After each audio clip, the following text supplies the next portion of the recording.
May aircon sa labas. Ang bago nga nung classroom, ang rubber. Oh! Hindi mo ba yung cover? Ang bango-bango. Sabihin ko kay Sir Beng. Bango-bango. Aray ko! Dali diba, malapit ka ba? Na yan. Ba yan? Parang yung hahanapin mo yung mga teachers kahit saan dyan. Ulo, paano ito maghanap na letter? Baka nandun sila. Ano, letter? Baka lang. O to. Ay, naku yan.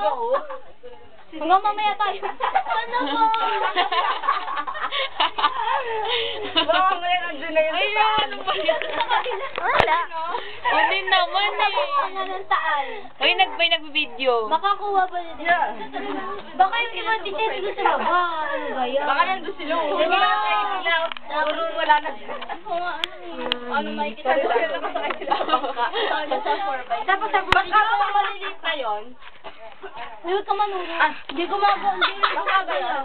Kunyari, ano, ando yung isang teacher. Kunyari, ando yung isang teacher.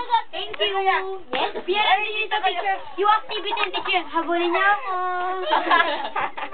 Gulo. Ay, nakapagka si teacher. Sa bangka sa habulin natin. Hindi, ay, akala ko si Miss Tonet. Si Jetro. Correct. May takpan yung Uy, ano ba yan? I-issue mo na naman yan. Ay, na to may Kasi di ba medyo mahaba tapos mga ano to. Kasi